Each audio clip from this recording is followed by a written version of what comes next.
Assalamualaikum dear students, welcome to mathematics class of paradise college. मैं हूं शाहिद हुसैन। आज के इस लेक्चर में हम शुरू करने जा रहे हैं last theorem of complex numbers.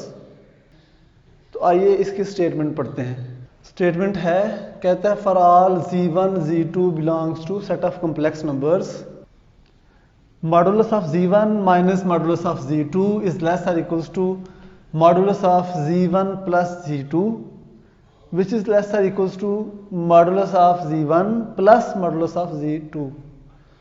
मतलब दो कॉम्प्लेक्स नंबर्स के मॉडुलस को अगर सब्ट्रैक्ट किया जाए, दो कॉम्प्लेक्स नंबर्स के एडिशन का जो मॉडुलस है वो ग्रेटर होगा इससे, और दो कॉम्प्लेक्स नंबर्स के मॉडुलस को अगर ऐड किया जाए तो वो ग्रेटर होगा इन दोनों से। तो इसका प्रूफ देखते हैं। डियर स्टूडेंट्स, इसका जो प्रूफ है दो तरीकों से किया जा सकता है। नंबर 1, अलजेब्रिकली प्रूफ कर सकते हैं। नंबर 2, हम इसको ज्योमेट्रिकली प्रूफ कर सकते हैं। जो ज्योमेट्रिकल प्रूफ है वो बहुत आसान सा प्रूफ है, हम यहाँ पे ज्योमेट्रिकल प्रूफ करेंगे जी। तो हमने यहाँ पे कंसीडर किया है कि point A and C represents complex numbers z1 and z2 in complex plane। यहाँ पे पॉइंट A और पॉइंट C जो है वो दो कॉम्प्लेक्स नंबर z1 और z2 को रिप्रेजेंट कर रहे हैं। देन ज़रा बताइए इस डिस्टेंस को क्या बोलेंगे? अगर ये पॉइंट कोई z1 है तो इस डिस्टेंस को z1 का मॉडुलस का नाम देंगे, और यहां से लेके यहां तक का जो डिस्टेंस है उसको क्या नाम देंगे? z2 का मॉडुलस। अब हम इन दोनों कॉम्प्लेक्स नंबर्स को ऐड करते हैं, तो इन दोनों कॉम्प्लेक्स नंबर्स की एडिशन से हमें कोई b पॉइंट मिलेगा जिसे हम z1 प्लस z2 कह सकते हैं, क्योंकि कॉम्प्लेक्स नंबर z1 और z2 जो है ये वैसे ही ऐड होंगे जिस तरह से कोई वेक्टर्स ऐड होते हैं। तो आप addition of vectors in physics पढ़ चुके हैं। आप ज़रा यहाँ पे गौर कीजिए कि ये z1 और z2 जो है वो पॉइंट, ये वाला पॉइंट है, ये वाला z1 और z2 की जो एडिशन है वो ये पॉइंट हमें मिला है। देन O से B तक का डिस्टेंस जो है वो क्या कहलाएगा? Modulus of z1 plus z2। इसका मतलब क्या हुआ कि यहाँ पे z1 जो मॉडुलस है वो इक्वल है OA के, z2 जो मॉडुलस है वो है OC के इक्वल, और इनकी एडिशन जो है वो z1 प्लस z2 का मॉडुलस आएगा OB के इक्वल। ठीक हो गया। नेक्स्ट हम जो है वो यहाँ पे अगर हम इस पॉइंट C और B को मिला दें तो ये यहाँ पे OA के इक्वल आ जाता है, और अगर इनको मिलाएं तो हमें जो डिस्टेंस मिलेगा वो बिल्कुल OC के इक्वल होगा। तो ये हमने फिगर बना ली, हमने यहाँ पे सम ऑफ टू कॉम्प्लेक्स नंबर्स भी फाइंड कर लिया, और अब हम इसके प्रूफ की तरफ चलते हैं जो कि बहुत सिंपल सा है। यहाँ पे हमने दो रिजल्ट्स प्रूफ करने हैं और उन दोनों रिजल्ट्स को कंबाइन कर लेना है। आपने ज़रा गौर करनी है। यहां पे हमारे पास एक ट्राइंगल बन चुकी है। कौन सी ट्राइंगल बन चुकी है? OAB। ये वाली जो ट्राइंगल है इसमें अगर आप देखें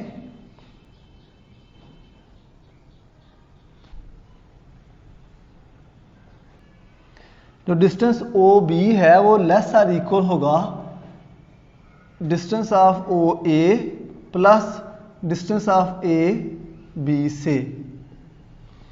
वो कैसे? लेस कैसे होगा? ट्राइंगल इनइक्वालिटी में ओ ए और ए बी का अगर हम डिस्टेंस देखें तो वो ज़्यादा है इस थर्ड डिस्टेंस से, using Pythagoras theorem. Pythagoras theorem में आपने पढ़ा था ना कि किसी भी ट्रायंगल की जो दो साइड्स हैं उनका सम जो है वो तीसरी साइड से बड़ा होता है। ये इक्वल क्या शो कर रहा है? ये इक्वल शो कर रहा है कि अगर ये पॉइंट ए इस लाइन ओ बी के ऊपर लाई करे, देन ये डिस्टेंस जो है इस तरह से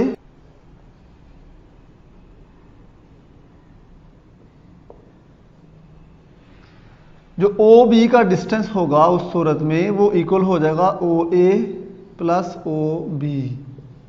ठीक हो गया? तो इस तरह से ये ओ बी का जो डिस्टेंस है वो लेस हो सकता है या इक्वल हो सकता है ओ ए प्लस ए बी के। अब यहां पे ओ बी किसके इक्वल है? ओ ए किसके इक्वल है? Z1 के मॉडुलस के। और ये ए बी किसके इक्वल है? Z2 के मॉडुलस के। तो यहां से हमें एक इनइक्वालिटी मिल गई है यहां से लेके यहां तक। इसको इनइक्वालिटी 1 का नाम दे देते हैं।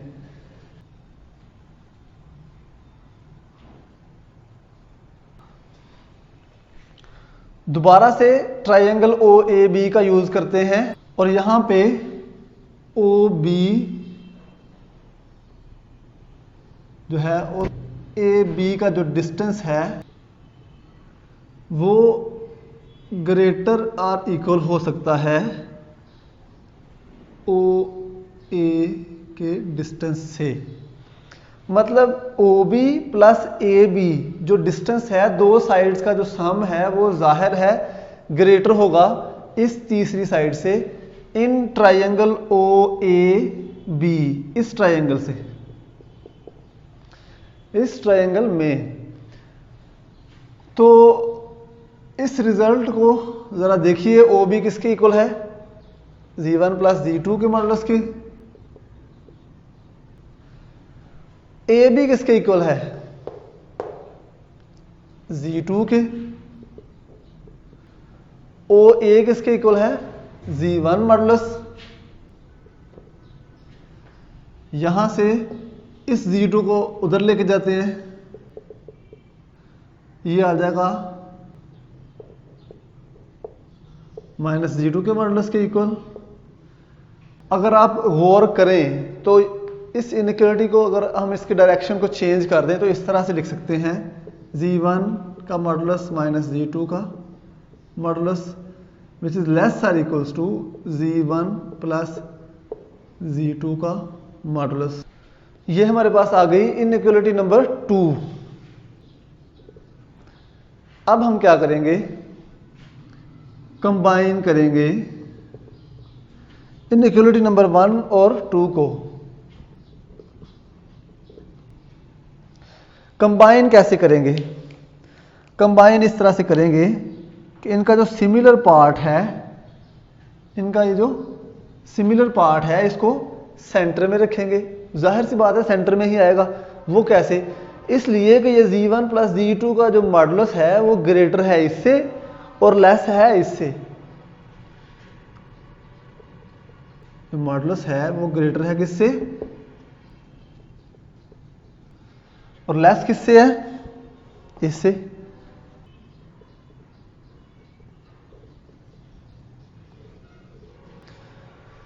तो ये हमारा रिजल्ट प्रूफ हो चुका है।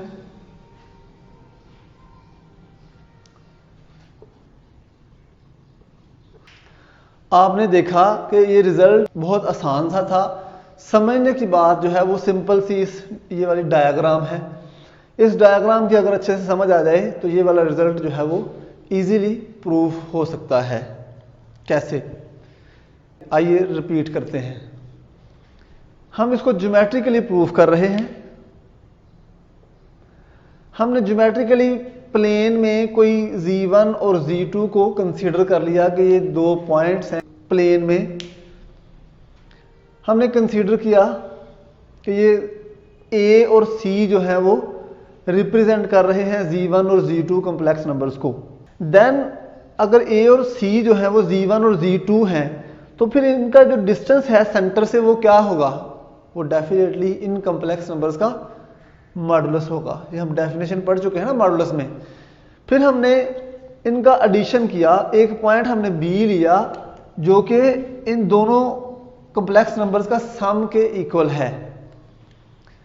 फिर ओ बी जो है वो z1 प्लस z2 के इक्वल होगा। यहां से हमें ये रिजल्ट्स मिले कि ओ ए जो है वो सी बी के इक्वल है। सी को अगर बी से मिलाया तो ये पैरेलल है ओ ए के।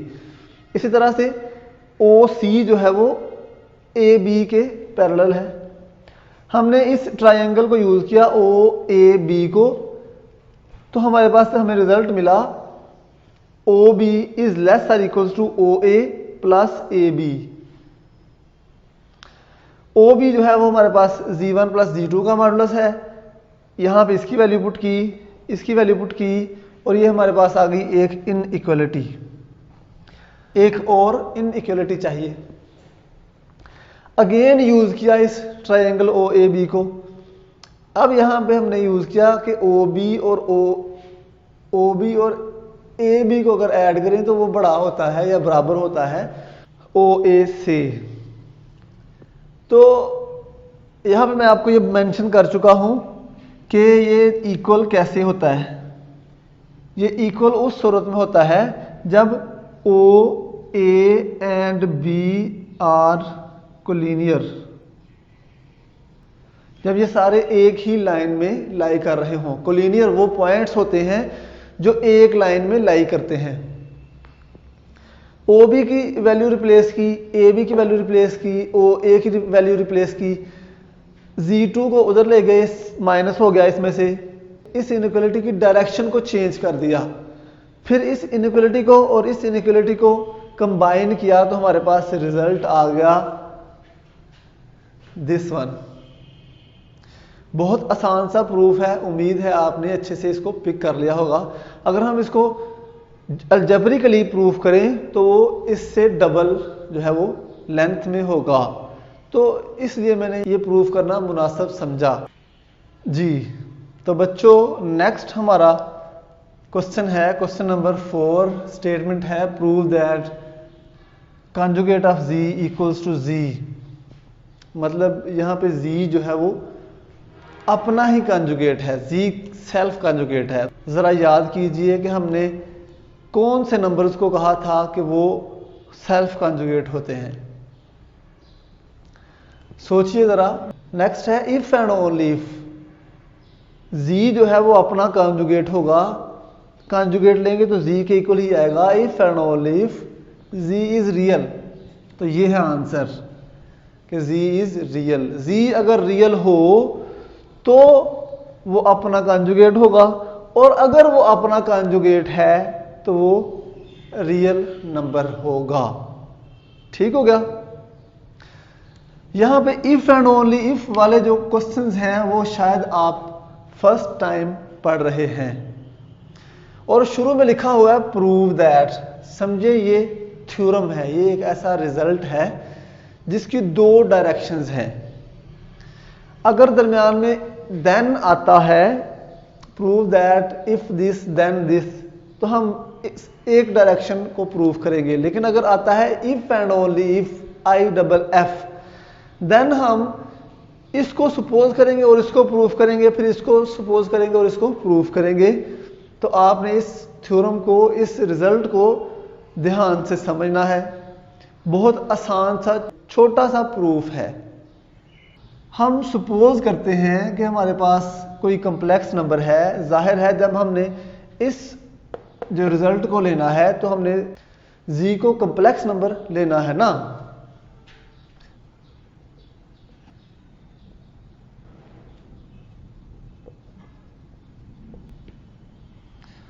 तो z हमारे पास कोई कॉम्प्लेक्स नंबर है, और इस तरह से z अपने z कॉन्जुगेट जो है वो अपने ही इक्वल है, z के इक्वल है।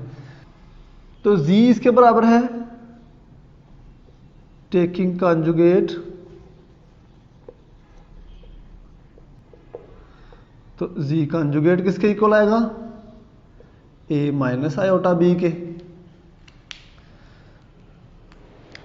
अब इस रिजल्ट को यूज करते हैं। रिजल्ट है z conjugate equals to z, Z conjugate क्या है, ए माइनस आयोटा बी, और जी किसके इक्वल है, हम प्रूफ क्या कर रहे हैं, हम प्रूफ कर रहे हैं z इज रियल, और यहां पे मैं लिख रहा हूं to prove z is real. तो ये इसको इक्वेशन 1 का नाम दे देते हैं क्योंकि इसको हम यूज करेंगे। अब ये रिजल्ट था, इस रिजल्ट में हमें कंक्लूजन कुछ निकलनी है, वो देखते हैं क्या निकलती है। ए इस माइनस ए को इधर ले आएंगे, माइनस ये हो जाएगा, आयोटा बी और इधर आके आयोटा बी प्लस का हो जाएगा, 2 आयोटा बी यहाँ पे 0 आ जाएगा, ये आपस में कैंसिल आउट हो जाएंगे।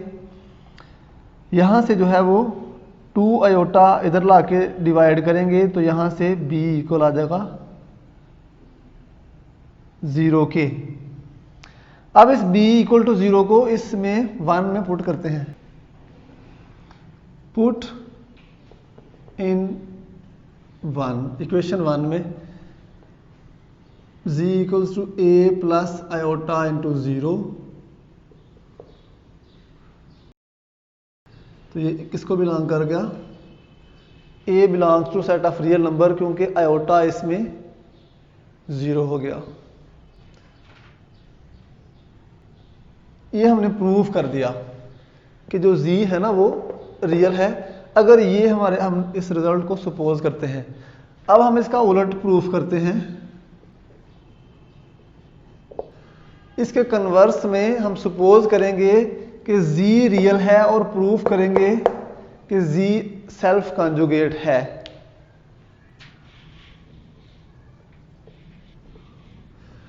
सपोज z इज रियल, अगर z रियल है तो z इस तरह से होगा, a प्लस 0 आयोटा, मतलब उसमें जो इमेजिनरी पार्ट है वो 0 होगा। प्रूफ क्या करना है कि z जो है वो सेल्फ कॉन्जुगेट है, मतलब z का कॉन्जुगेट लें तो वो अपने ही इक्वल आता है। चलें जी कॉन्जुगेट ले लें, कॉन्जुगेट लें, ठीक हो गया। क्या ख्याल है, a प्लस 0 आयोटा और a माइनस 0 आयोटा में कोई डिफरेंस है? जी नहीं, ये दोनों इक्वल हैं। तो इसका मतलब है मैं इसकी जगह पे z लिख सकता हूं। लो जी, प्रूफ हो गया। तो बच्चों हमने क्या किया, इसको पहले सपोज किया और इस रिजल्ट को प्रूफ किया कि z रियल है। फिर हमने उलट, कन्वर्सली का मतलब है कन्वर्स, इसमें उलट प्रूफ करना है। जो पहले रिजल्ट प्रूफ किया है, अब जो प्रूफ होने वाला जो रिजल्ट है उसको सपोज किया, और जो सपोज किया था पहले उसको प्रूफ किया। तो ये हमारा जो रिजल्ट है प्रूफ हो गया। दोबारा से ये एक ऐसा प्रोसेस है, ऐसा प्रूफ है जो आपने प्रीवियस क्लासेस में शायद नहीं पढ़ा, जहां तक मेरे इल्म में है 10th तक आपने नहीं पढ़ा। तो ये फर्स्ट चैप्टर है, तो फर्स्ट चैप्टर में ये एक इंपॉर्टेंट प्रूफ है, क्वेश्चन नंबर 4 एक्सरसाइज 1.3 का।